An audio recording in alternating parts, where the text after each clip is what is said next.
Hello everyone on YouTube. My name is Mike Martin, GM of Marketing at Casio America. It's been a little while since we've done a video on the PX-5S, and I've been playing around with something that I wanted to share with everybody, not only on the PX5 users group, but everyone here on YouTube.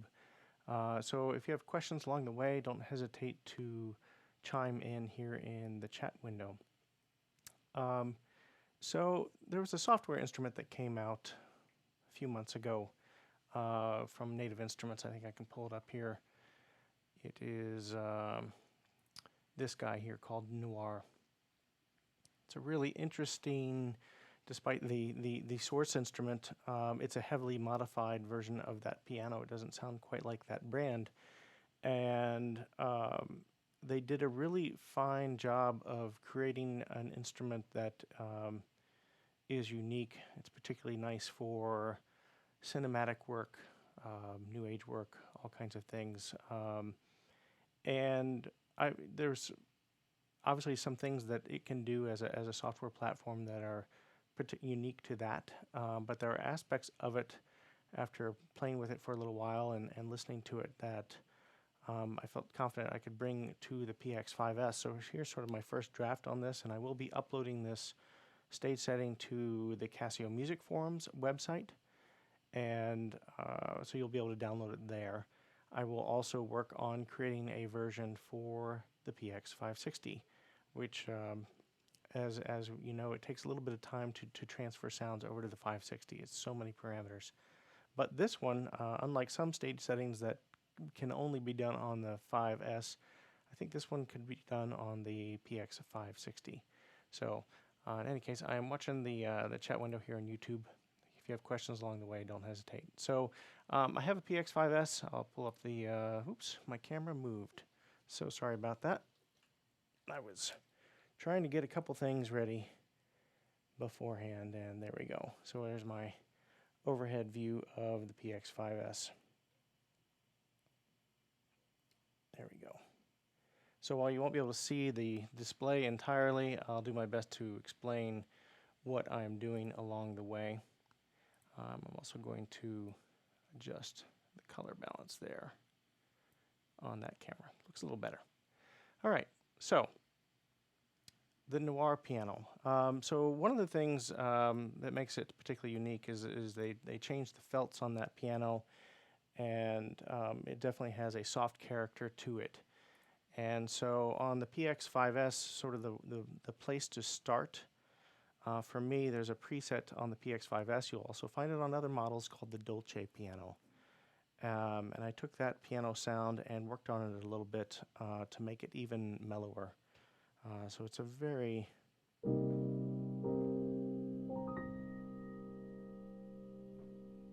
I'll turn off my mic while I'm playing.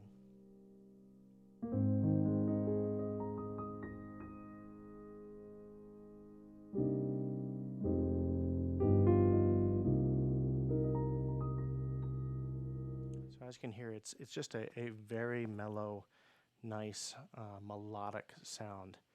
So I have modified the default preset. I actually adjusted both the touch as well as the filter settings on this piano Dolce preset. That's, again, on the 5S and 560 and other models.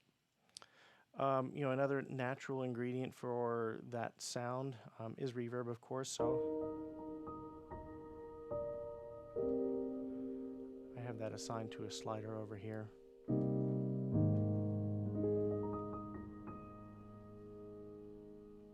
So you can bring that reverb in and out. Again, the controls wouldn't be the same on a PX560 or other instrument, but you know, it's a nice, I spent some time dialing in the system reverb on the 5S to give us a nice cinematic space.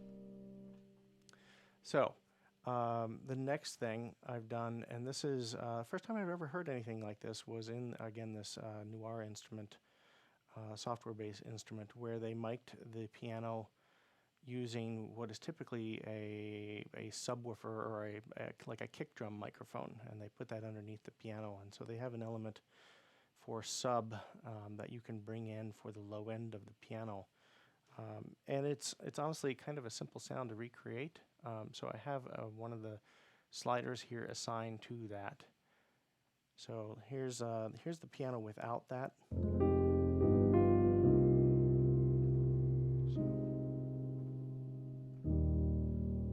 So if I add this sub element, and I have it currently assigned to the first slider, you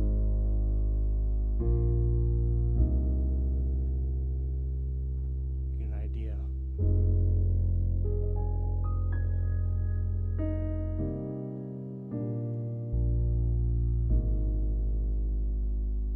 It's a really incredible, rich sound. And honestly, so I mean, how I did it, it's a sine wave. There's nothing else to it. It's a sine wave. Adjusted the attack just a little bit, envelope to match what's going on with the piano sound, and I have it mapped, I believe, from around this E 2 octaves below middle C here.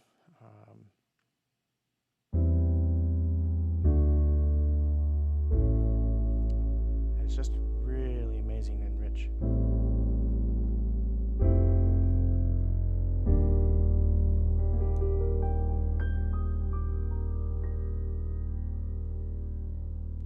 So that's two elements that make it unique. Again, this sort of this mellow, really mellow acoustic piano sound, this sub layer which you can adjust the volume of. And if you looked at all again at this Noire instrument, this software instrument, which, you know, all software instruments have their limitations in a live situation. I think Privia pianos translate so well live. So if this is an instrument you want to use in a church worship situation, or the PX5 will deliver. You don't have to worry about the computer. So the other element that this software instrument had that was particularly unique is it's not an arpeggiator. They call it a particle engine.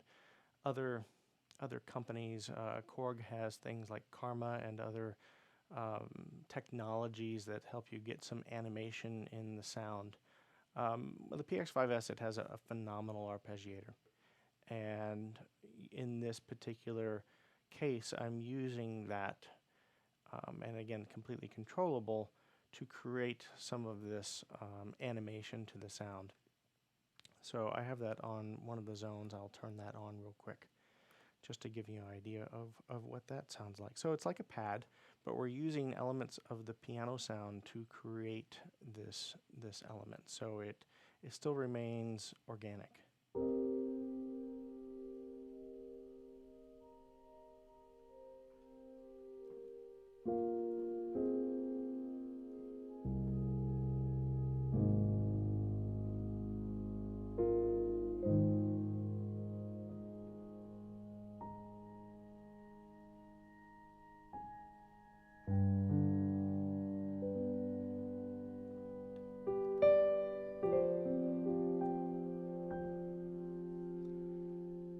I think you can hear that in the background. It's a nice, again, kind of a pad element. One of the things I've done is I've set up knobs to control that timbre a little bit. So if I move knob 3 to the left, that's just changing the attack. So you can hear it a little bit more percussive, or I can move it to the right, and it becomes more like a pad element. So I'm still working on dialing in that arpeggiator to make that element a little bit more, not random, but not sound like a typical arpeggiator. Now this is the one element that will be difficult to create on the PX560 or PX5S because, or PX560 or MCX500, because the arpeggiator isn't programmable on those models. But on this model, we can modify that arpeggiator and the steps. So I'll be working to create something a little bit more random here for this pattern. Gotta put that sub layer back in.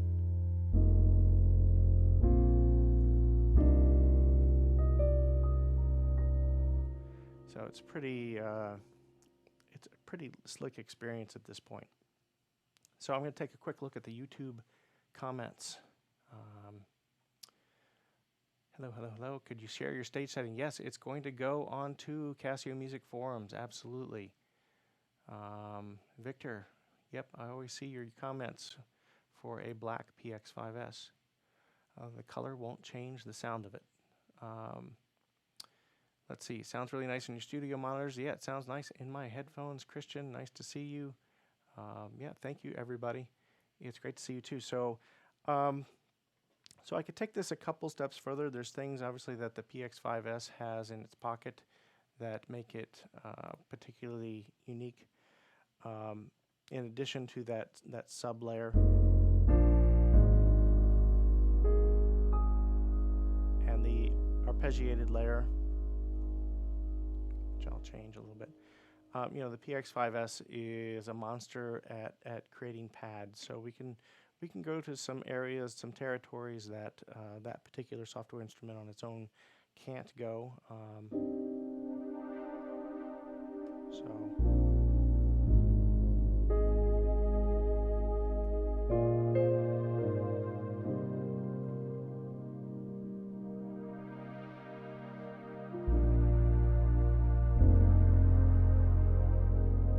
Also add a little bit of delay to the piano sound.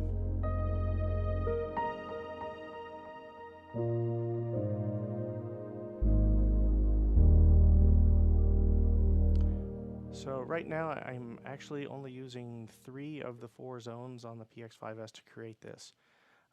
The sub sound as well as the pad are that's just 3 layers of a hex layer sound on one zone.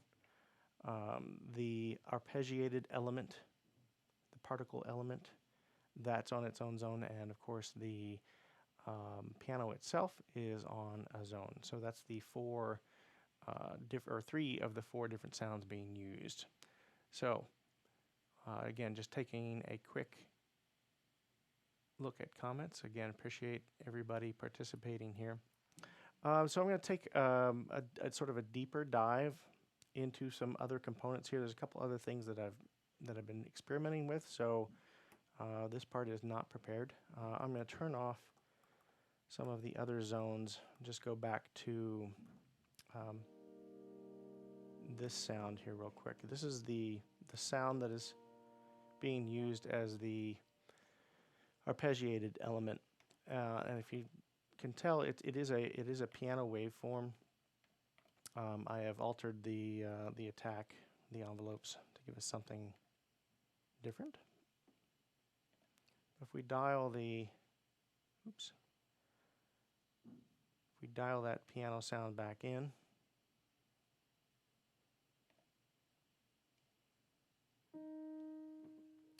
I'll need to fix the release closer to where it originally was.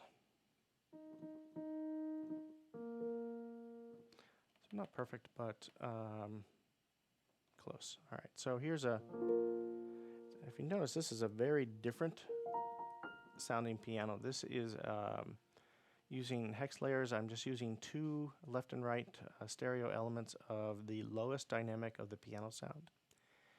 And using the filter, we can change that quite a bit. And so the other interesting thing that Noir piano can do is create, they actually recorded a piano with felts between the hammer and the strings, just to give it, again, an even more cinematic and mellow and different character. And I found just using this soft layer, and I will mute my mic for a moment.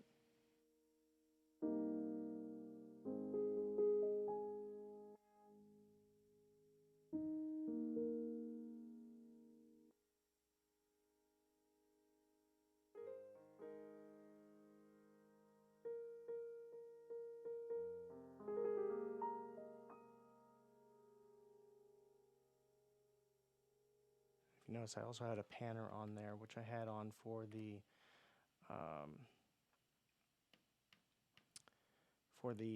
arpeggiated particle element. So it's a little unnatural at the moment. I'll bypass that. But using the bandpass filter, we can really radically change the character of the piano sound.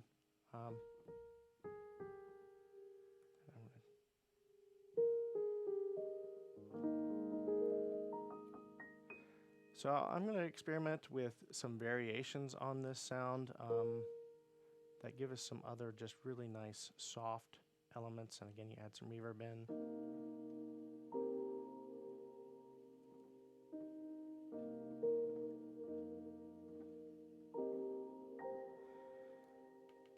Add that sub layer back in. Oops, which I turned off. Take the pad back out.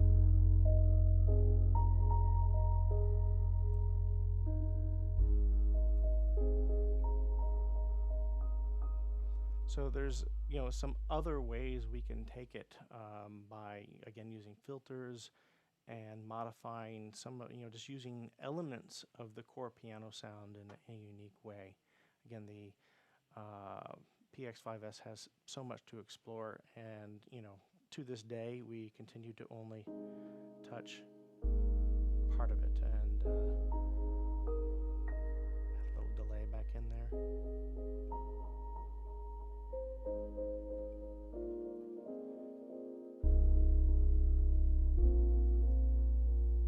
So I think those of you with studio monitors, let me know if you're listening on anything but headphones, how this sounds. It sounds pretty remarkable on my end.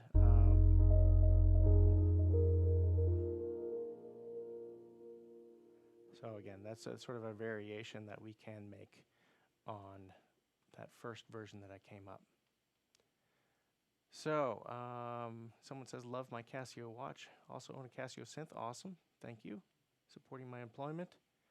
Gary, thanks. Oh, appreciate it, Gary. Not necessary, but I do appreciate it. And yeah, sounds great. So, you know, somebody says, I wish I had the knowledge. You know, look, I've said this, if you've watched my clinics before, one of the things I really believe in is with any instrument you own,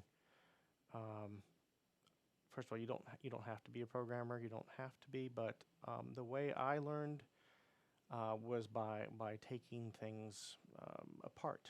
In this case, learning to use the editor a little bit and diving under the hood to figure out, well, okay, you know, here's all of these things with pads and arpeggiators and subs and you know, and reducing it down to its fundamental elements to learn how to rebuild it, or in this case, create something completely different. So, you know, all the keyboards, you know, most synths out there, you can either twiddle a knob or dive into the menu, and PX-5S is incredibly deep. The hex layer system with, you know, its 6 layers. Oh, there's another interesting element that I did, and see, I'm reminded of another cool tech that we've got going on here. With this version of the piano sound, I'll turn off the delay. Oh, and I just changed presets. I just lost it. So I can dive back pretty quick, though. The PX-5S, 560, and others, if you're in a hex layer edit mode, there's a unique parameter in the pitch section. And again, I'm just quickly dialing in this piano back in the way I had it a second ago. Release time. Turn off the arpeggiator. So I don't have the filter exactly the same, but so here's that soft layer of the piano going through a filter. But one of the elements we have in here in the pitch menu for each of the layers, you'll find a parameter called split shift. And what this does is takes these sample splits, which are mapped out across the 88 keys, and transposes them. So if you take it to a negative value, you're taking that sample and basically transposing that sample down and then shifting the sample back up so it still plays in its original pitch. but it's playing back at a different speed. So at its extreme, at -12,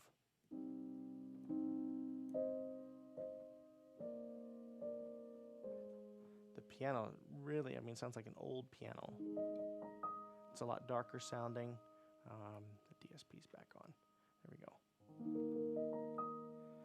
Likewise, if you take it to a positive direction, it has a brighter, thinner character. So in this case, I had been experimenting again to get to this mellow between a combination of the filter, like that high pass filter, with a little bit of envelope on it, sort of dialing it in. That gets us closer to sort of like a, again, an old felt type sound. So split shift, sample shift is a really cool tool in the PX-5S, PX-560, MZX-500, all of those that have this hex layer system that you can truly alter the sounds and make it, not sound like a piano or not sound like whatever source the original instrument was. So, taking a quick look at the comments.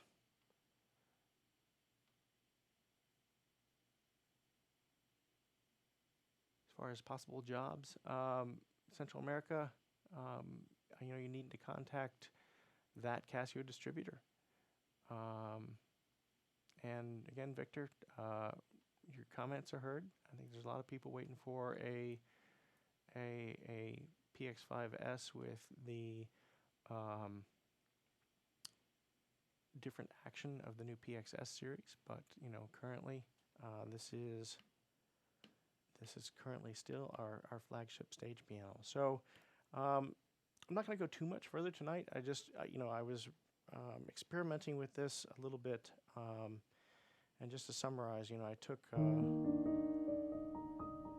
this really nice, I took the Dolce piano preset and modified it quite a bit to get us this real nice mellow sound.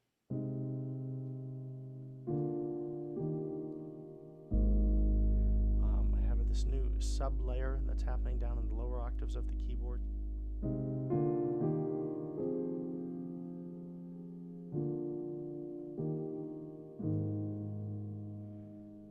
Put that sub back in there. We have some other effects. Stereo reverb and delay. Arpeggiated element that I can turn on to add to that ambiance. And again, that's using elements of the piano sound. So check out, if you're not already a member, go to CasioMusicForums.com. And although it's in a draft state, I will probably upload this tomorrow. That would be Thursday, October 3rd.